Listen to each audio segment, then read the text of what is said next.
افغان طالبان پاکستان سے تنازع کی وجہ سے معاشی مشکلات کا شکار ہیں تو وہیں ان کی قیادت میں اختلافات کی خبریں عالمی میڈیا میں رپورٹ ہو رہی ہیں جو قندھار گروپ اور کابل گروپ کے حوالے سے ہیں۔ بی بی سی کی تفصیلی تحقیقاتی رپورٹ کے مطابق بی بی سی کو ایک آڈیو موصول ہوئی تھی جس نے ظاہر کیا کہ افغانستان میں طالبان کے سربراہ کو کیا چیز پریشان کر رہی ہے۔ یہ بیرونی نہیں بلکہ اندرونی خطرہ ہے۔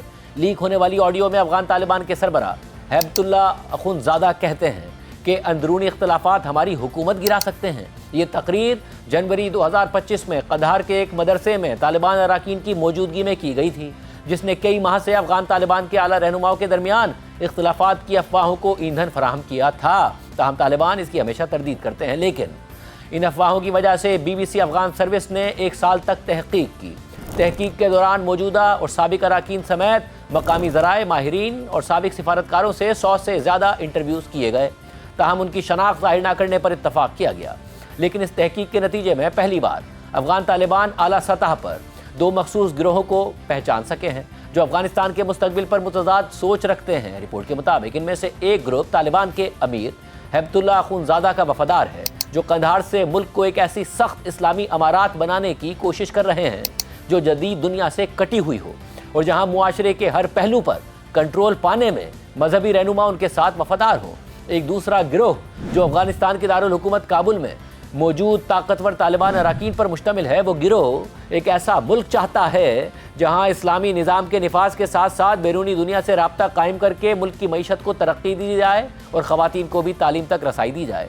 ایک اندرونی ذرائع نے اسے قندھار ہاؤس بمقابلہ کابل گروپ قرار دیا۔ رپورٹ کے مطابق اصل سوال ہمیشہ سے یہ تھا کہ کابل گروپ جس میں کابینہ میں شامل طالبان وزراء، طاقتور شدت پسند اور ہزاروں اراکین کی حمایت رکھنے والے با اثر مذہبی رہنما شامل ہیں، کیا بامعنی طریقے سے اپنے امیر ہیبت اللہ اخونزادہ کو چیلنج کر پائیں گے جو ہر گزرتے دن کے ساتھ زیادہ آمرانہ رویہ اختیار کرتے جا رہے ہیں۔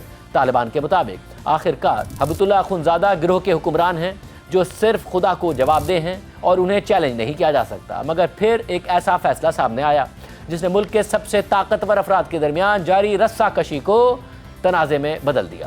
گزشتہ سال ستمبر میں ہیبت اللہ اخونزادہ نے انٹرنیٹ اور فون بند کرنے کا حکم دے دیا جس کی وجہ سے افغانستان کا باقی دنیا سے رابطہ کٹ کر رہ گیا۔ 3 دن بعد انٹرنیٹ بحال ہو گیا لیکن کوئی وضاحت سامنے نہیں آئی کہ ایسا کیوں ہوا تھا۔ تاہم اندرونی ذرائع کے مطابق پردے کے پیچھے جو کچھ ہوا وہ ہنگامہ خیز تھا۔ کابل گروپ نے ہیبت اللہ اخونزادہ کے حکم کے خلاف انٹرنیٹ بحال کر دیا تھا۔ ایک اور اندرونی ذرائع نے بی بی سی کو بتایا کہ 1990 کی دہائی میں طالبان کی شریعت عدالت میں بطور جج کام کرنے والے ہیبت اللہ اخونزادہ اپنے مذہبی خیالات میں اور سخت گیر ہوتے چلے گئے۔ 2 طالبان حکام کے مطابق ہیبت اللہ اخونزادہ کے نظریات ایسے تھے کہ وہ 2017 میں اپنے بیٹے کے خودکش بمبار بننے کے فیصلے سے نہ صرف واقف تھے بلکہ انہوں نے اس پر رضامندی ظاہر کی تھی۔ رپورٹ کے مطابق بی بی سی کو بتایا گیا کہ ہیبت اللہ اخونزادہ کو اس بات کا یقین ہے کہ غلط فیصلے کے اثرات ان کی زندگی کے بعد بھی رہیں گے۔ طالبان حکومت کے ایک موجودہ رکن نے بتایا کہ وہ ہر فیصلہ لیتے ہوئے کہتے ہیں کہ میں خدا کو جواب دہ ہوں، مجھ سے سوال ہوگا کہ میں نے کچھ کیوں نہیں کیا۔ رپورٹ کے مطابق ہیبت اللہ اخونزادہ سے ہونے والی ملاقاتوں میں شرکت کرنے والے 2 افراد نے بتایا کہ ہیبت اللہ اخونزادہ زبان سے کم اور اشاروں سے زیادہ بات کرتے ہیں جن کی وضاحت اور ترجمہ کمرے میں موجود عمر رسیدہ علماء کرتے ہیں۔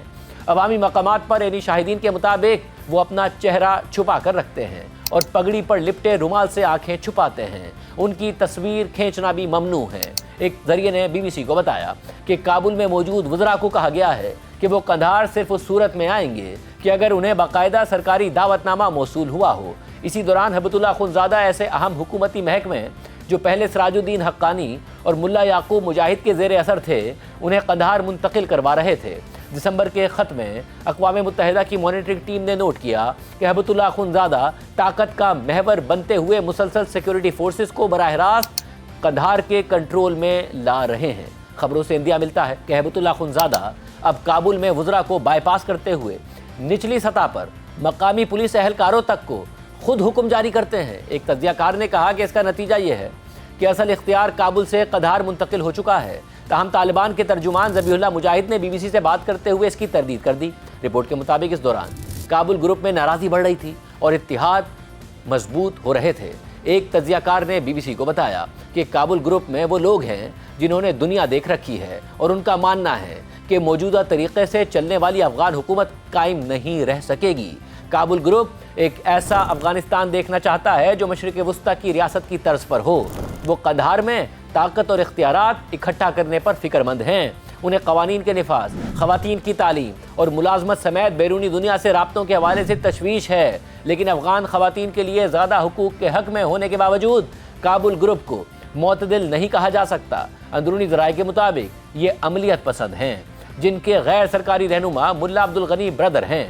کابل گروپ کی بدلتی ہوئی پوزیشن لوگوں کی نظروں میں آئی ہے۔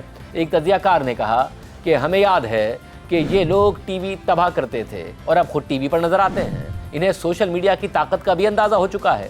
ملا عمر کے بیٹے ملا یعقوب مجاہد نوجوان طالبان اراکین سمیت عام شہریوں میں بھی کافی مقبول ہیں، جس کا ثبوت ٹک ٹاک پر ان کی ویڈیوز اور ایسی اشیاء کی فروخت ہے جن پر ان کی تصویر موجود ہوتی ہے۔ تاہم شاید افغان طالبان میں کسی اور نے اپنی شخصیت اتنی تیزی سے تبدیل نہیں کی جتنی سراج الدین حقانی نے کی ہے۔ پہلے ان کی صرف ایک تصویر موجود تھی جو B B C Afghan service کے صحافی نے کھینچی تھی۔ امریکی انخلا کے 6 ماہ بعد سراج الدین حقانی کابل میں پولیس افسران کی تقریب میں پوری دنیا کے سامنے کیمروں کی نظر میں آئے اور ان کا چہرہ سب کے سامنے تھا۔ یہ ایک نئی شخصیت کی جانب پہلا قدم تھا۔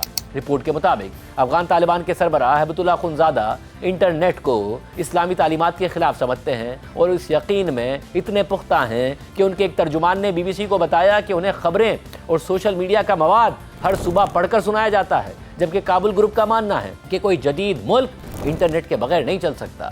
29 ستمبر کو براہ راست طالبان سربراہ کی جانب سے ٹیلی کمیونیکیشن وزارت کو حکم ملا کہ سب کچھ بند کر دو۔ بدھ کی صبح کابل گروپ کے وزراء، جن میں ملا عبدالغنی برادر، سراج الدین حقانی اور یعقوب مجاہد شامل تھے، وزیر اعظم کے دفتر میں اکٹھے ہوئے، جہاں ٹیلی کمیونیکیشن وزارت کے وزیر بھی موجود تھے۔ انہوں نے قندھار کے حمایت یافتہ وزیر اعظم پر زور دیا کہ اس حکم کو تبدیل کریں۔ ذرائع کے مطابق وزراء نے وزیر اعظم سے کہا کہ وہ اس بات کی مکمل ذمہ داری لینے کو تیار ہیں، اور پھر یہ حکمت عملی کام کر گئی اور انٹرنیٹ بحال کر دیا گیا۔ لیکن شاید سب سے اہم بات یہ ہے کہ ان چند دنوں میں ایسا ہی ہوا جیسا کہ ہیبت اللہ اخندزادہ نے چند ماہ پہلے اپنی تقریر میں کہا تھا کہ طالبان کے اندر سے ہی اتحاد کو خطرہ درپیش تھا۔ لیکن جب انٹرنیٹ بحال کیا گیا تو یہ قیاس آرائیاں شروع ہو گئیں کہ اب آگے کیا ہوگا۔ کابل گروپ کے ایک قریبی ذریعے نے بتایا کہ وزراء کو بتدریج ہٹایا جائے گا یا ان کی تنزلی کی جائے گی، لیکن قندھار گروپ علماء کونسل کے ایک رکن نے بتایا کہ ہو سکتا ہے کہ سپریم لیڈر اس معاملے میں پیچھے ہٹ جائیں، کیونکہ انہیں بڑے پیمانے پر مخالفت کا خدشہ ہو سکتا ہے۔ رپورٹ کے مطابق سال کے ختم ہونے پر یہ عوامی سطح پر واضح ہو چکا تھا کہ کچھ بھی نہیں بدلا۔ بی بی سی کے مطابق طالبان حکومت کے مرکزی ترجمان ذبیح اللہ مجاہد نے دو ٹوک انداز میں کسی بھی مبینہ تقسیم کو رد کر دیا، لیکن ساتھ ہی انہوں نے یہ بھی اعتراف کر لیا کہ کسی بھی معاملے پر اختلاف رکھنا ایک رائے ہے، یہ طالبان کے اندر ہے اور یہ اسی طرح ہے جیسے کسی خاندان میں کسی بات پر اختلاف ہو جاتا ہے۔